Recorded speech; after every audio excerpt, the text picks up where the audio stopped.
I can't go down anymore. But you know, like he say, you know, when they ask him for the Germonta fight, they don't wanna get credit for that fight. It's the same for me. I don't need to take that fight because everybody's gonna say it's too small, it's too small, it's too small, and then, you know, he needs to enjoy his fight. Canelo Alvarez fought back hard after the fight between Terence Crawford and Israel Madoff. Fight between Crawford and Israel Madoff. Crawford's return to the ring was supposed to be the main event of Raid's first boxing match. Outside of Saudi Arabia, Turki Alalshik is leading this historic event and says that Crawford's time is over. Alec told ESPN that he didn't get a good fight. You choose your fights when you get to this age and level of fame. But I give it to Miller. You thought Jarrell Miller won the fight? Yeah, I think so, but it is fair. It's too close. This is our first Riyadh season event international. Obviously, it's been so many good Riyadh season events in Saudi Arabia. Your first one in America, in LA. The crowd like it. Are we coming back? Are we doing more? Yeah. Take the money and the troops that they offer them. Additionally, he said, no one gave him that in the last 4 years. I agree. This is a shame because we missed out on 4 years with one of the best boxes we've seen in the last 20 years. In the past 4 years, he could have fought at least 4 or 5 more times. Crawford stepped inside the ropes more than once in the previous year, which was 2019. He has only fought once in the last 4 years. First of all, I'm a boxing fan. And you know me, you talk with me a lot. And you know my opinion about the boxing fight. And who must be doing boxing fight. This is the toughest fight, yeah? And 2 icon fighters, never defeated before. Big character, good card. The undercard is perfect. The night will be perfect. But nothing bigger than this fight. And usually, you know, the heavyweight is the top in any MMA sport. Persistent problems or inactivity, where fighters and promoters often reach a stalemate in talks. While boxers and their managers are as guilty as marketers in this dance of delays, the athletes suffer the most as they age and lose peak performance. Crawford wants so much money, so you have to really wait for the golden ticket to come around the wheel. Madoff's organizer Eddie Hearn told the ESPN on Wednesday as the fighters held a public workout at the Santa Monica Pier, and that's the problem with a lot of these top fighters. They're on so much money they could only fight once a year. Hearn added, so sooner or later that's going to catch up with him. He's a big favorite in the fight this week, but you never know. All of a sudden you look a bit rusty. Maybe you get a little bit old. May you go.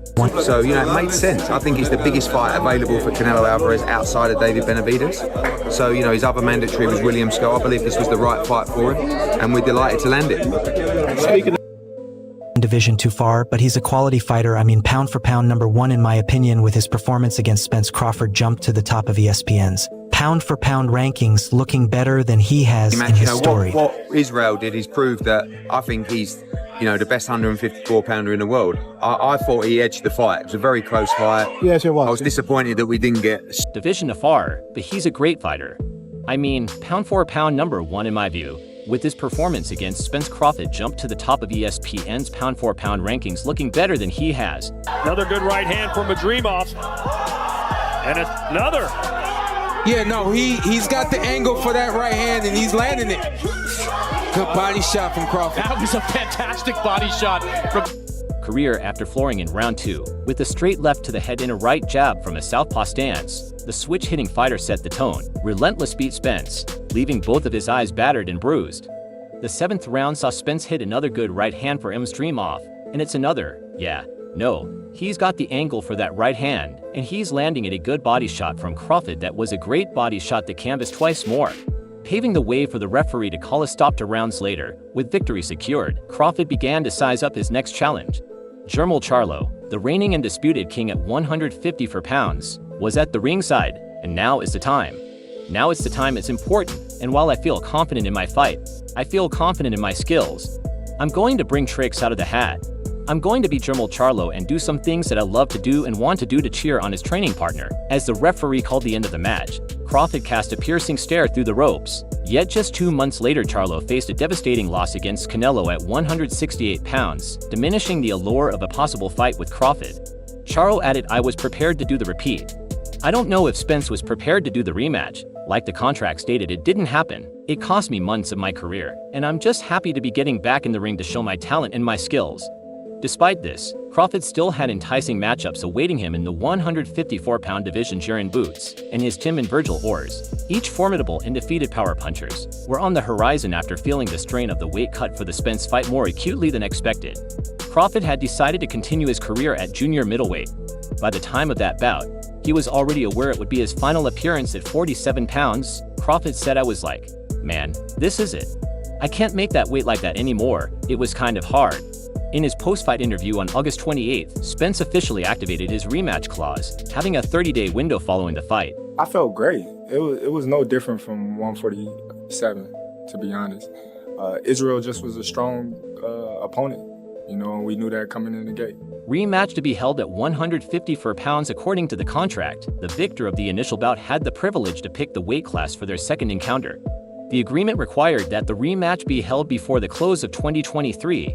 Yet as the months slipped, Crawford and his team made several unsuccessful attempts to set a date for the bout on January 2nd. Harrison Whitman, attorney for Crawford, sent an email to Spence, who promotes Hun Boxing and works with Tom Brown, the promoter behind PBC events. Crawford was included in the email chain. The letter said that the rematch might be legally postponed until February 24, 2012, 210 days after the fight, in the event of an injury. Whitman wrote, "Mr. Crawford is a man of principle and stays open to a rematch with Mr. Spence. To that end, we need to know by the end of this week if Mr. Spence wants to repeat next, and if so, we need to discuss a structure for the rematch immediately." On January 5th, Brown relayed that Spence was excitedly anticipating the rematch. However, Spence would need to wait for medical clearance after having a scheduled procedure. The following week, Brown anticipated getting an update from the doctor within 7 to 10 days. "Once we receive word, we'll let you know so we can begin to plan the details for the repeat," Brown wrote on January 9th. Spence shared a video on social media from a wheelchair, his right eye covered with a bandage, and revealed that he had just undergone cataract surgery with an expected recovery time of around 8 weeks. Alhamdulillah, все хорошо. Я все хочу сделать, в ринге сделал. Я думаю, это все достаточно для победы. И я думаю, не проиграл. И хочу, если сделать реванш, я готов всегда. Alhamdulillah, everything is good. God is great, and It was clear he wouldn't be ready to begin training camp until long after the rematch option lapsed. Crawford needed to let go. Crawford said, "I was prepared to do the repeat. I don't know if Spence was prepared to do the rematch. Like the contract stated, it didn't happen. It cost me months of my career, and I'm just happy to be getting back in the ring to show my talent and skills." As Crawford was finally ready to line up for a Beyond the Spence rematch, he found himself dealing with lost time and missed chances to step into the ring again in 2023. Fresh off an career-defining performance that not only made him tens of millions but also thrust him into the spotlight of mainstream sports conversation, Crawford was set for another high-profile clash. There has never been a better chance for Crawford to fight twice in a single year. Crawford said, "It definitely was frustrating given the confidence that I had coming off of that fight. Everybody wanted to see me fight. Everybody wanted to see me back in the ring. And you heard all the things that weren't true about me and Spence, that I didn't want to fight him at 154. I was scared, and these are the things that were irritating. I was the one before trying to make the fight happen," he further added. Torki Alalshik had hit me up and asked me if I wanted to do the fight with Spence in Saudi Arabia. In the kingdom, we are focusing on a lot of things, especially in sport. This is the vision of the Crown Prince. God bless him. And I had hit Spence up to try to let him know that there was real money on the table for us to do the repeat in Saudi Arabia, but I never got a hold of him, so I just had to move on to the most anticipated showdown, however, is the clash between and Crawford. This epic fight promises to shatter the 1 million pay-per-view buys, milestone another good right hand for Madoff, and it's another, he's got the angle for that right hand, and he's landing it and securing Crawford the best earnings of his career. Alec is keen to bring this high-stakes event to the US, where its commercial potential is most exciting. Alex Sadie, "We give Canelo what I think is a fair price if he accepts that he talks directly with me to finish the deal. I don't want anyone in the middle. I promise Crawford a big fight. I want Canelo for Crawford, and Crawford wants Canelo. But if Canelo is crazy with his financial demands, I will still promise Crawford any fight he wants, whether he likes it or not." Torki Alalshik made a vow to Crawford that he won't go without a fight ever again, and it looks like the two will cooperate for the rest of his Probably some Jordans. When we get a pair of shoes, that was our basketball, going to school shoes, that was our everyday shoes. When I actually started getting money from boxing, it was in the amateurs. I was around 17. I was getting paid from USA Boxing. Career Turki Alalshik informed ESPN of his eagerness to put Crawford with Tszyu, the Australian standout and son of Hall of Famer CAU, if not with Canelo, who isn't feasible known for his relentless style. Tszyu, despite recent losses, faced his last defeat under challenging conditions. Tszyu lost a narrow split decision to Sebastian Fonder in their March title fight, a match marred by a severe cut on his forehead sustained early on the that much. And what was going through your mind when you were bleeding that much? Were you just like, man, is this gonna ever stop? Yeah, I couldn't believe that. I couldn't believe how much blood was. It was crazy. I couldn't say anything. Yeah, let's let him be. Let's let him. Relentless flow of blood into his eyes severely impaired his vision for the length of the fight Crawford is expected to produce at the greatest level, so it's not lost on him. Crawford said, "Why am I the right guy for Turki Alalshik's first American fight? Obviously, he sees something in me that he doesn't see in other fighters. He views me as one of the best boxers in America, as he should. I'm the #1 fighter in the world right now to date, so there's a lot of respect that comes with Turki Alalshik and myself. The possibility of facing Canelo is one of the numerous reasons putting pressure on Crawford to win spectacularly. Crawford has won titles in the lightweight, super lightweight, and welterweight divisions, while Alvarez, ranked as ESPN's #5 pound-for-pound boxer, reigns supreme at 168 pounds and has also held belts at 154, 160, and 175 pounds. Alvarez has shrugged off calls for a fight with Crawford, telling Box Asa in February, "I have nothing to gain and everything to lose if I beat him. Everyone will say he was too small and just won 154 pounds out." Crawford can't definitively show he's capable of competing against Alvarez, who fights to weight classes higher. However, a decisive stoppage win in his junior. And it is over. They have stopped the fight. They have stopped the fights. It is over. Canelo gets the knockout win. So it was a very special fight for me and very special win because his middleweight debut would significantly bolster his reputation, showing his power at a higher weight and elevating his standing in the boxing world. Hearn said, "I found that promotionally, once you highlight his real personality, which is actually a great personality, he's a winner. He's funny, he's driven, and he's a good family man. He should really be an American superstar, I think, because I think he's a historical Grady." Further added, "When you're talking about Sugar Ray Leonard and Maris Marvin Hagler, he's as good as those guys in my view, but people sort of gave up on him promotionally, and then I don't think he really is out there trying to drive his profile. I think he's just thinking, I'm 36 years old. I've got a few more big fights. Keep giving me the money, and I'm happy being quiet in Omaha if Canelo isn't king." Crawford has other intriguing matchups on the horizon. One choice is Sebastian Fonder, the 6 feet 5 inches 1/2 powerhouse, who shocked the Tszyu in March to win the junior middleweight crown. Another possibility is Ortiz, the knockout artist, who is set to face Sibochuk on August 10th, is additionally due to make his comeback on September 22nd in Australia. Fight fans have eagerly awaited the fight between Philadelphia's own Boots Andes and the welterweight title holder, who has long sought about Crawford. Andes, who ascended to champion status after Crawford was stripped of his IBF belt last November, is finally set to meet with his rival. It's advantageous to have options, but Crawford is after a legacy, and the one and only boxing icon can provide him with what he wants further. More time is running out. I think that's the biggest fight in boxing. I think me and Canelo meeting is like Floyd Mayweather and Canelo at that level," Crawford said, referring to the 2013 game. He further added, "I just feel I'm definitely not going to be doing this for much longer. I can promise you that, but I just felt like I never was able to display my true talent because I was held back. I wasn't able to fight the guy that I wanted to fight at the time I wanted to fight him. If Crawford and Turki Alalshik can keep it together, there won't be another year until Bud fights again, regardless of who he meets. His next power comes from money.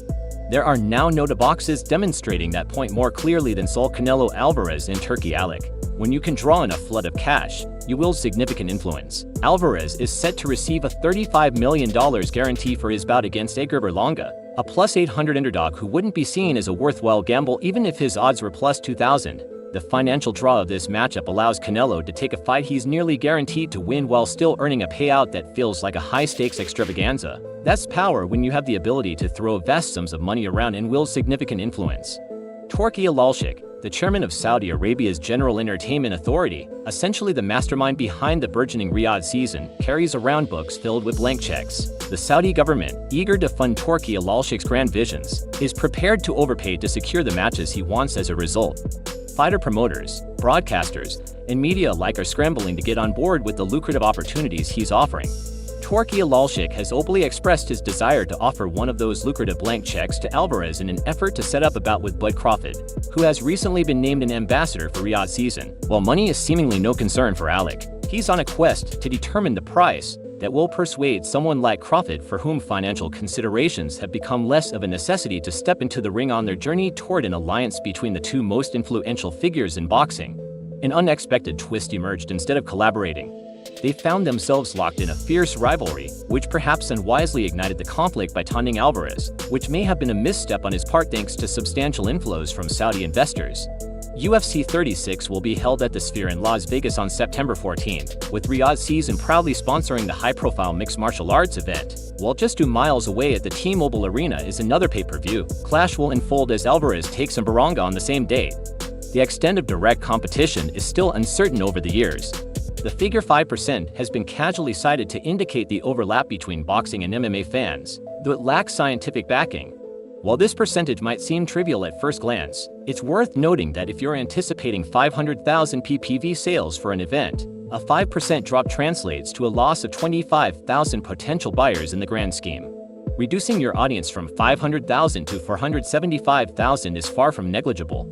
On September 14th, UFC and PBC will clash as rivals.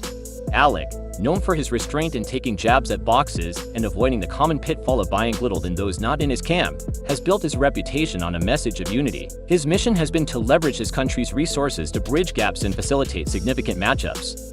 However, he's now beginning to adopt the persona of a typical boxing promoter, casting Canelo as the adversary.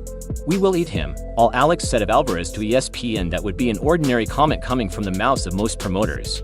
Supporting the collapse of boxing's biggest star is a decision, especially coming from this promoter, who some believe has the power to mend all of the sport's scars, particularly considering how vocally Alec has expressed his intention to persuade the flagship superstar to collaborate with him in the future and to put up a fight, something that Alvarez has up till now repeatedly dismissed. Meanwhile, Canelo needs to triumph over Berlanga on September 14th. Additionally, the outcome of Canelo versus Turkey needs to unfold in a manner that doesn't derail any ongoing negotiations.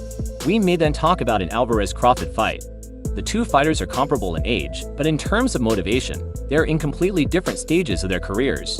Crawford, entrenched in a fierce competition with Alexander Usyk Nawarinu for the title of the world's best pound-for-pound fighter, remains driven by lofty goals, although he's already achieved much and secured substantial earnings. He approaches his career with the mindset that his greatest achievements and the most significant financial rewards are still yet to come. He is fervently interested in fighting Canelo since the 168 champion represents the greatest test for a man who is only recently increasing up to 154B, as well as the opportunity to win 10 fights worth of purse money at once. Alvarez appears to have reached a stage in his career where expanding his legacy no longer serves as his main drive in his recent matches. Make sure to check out some of our other videos on the screen if you enjoyed this one.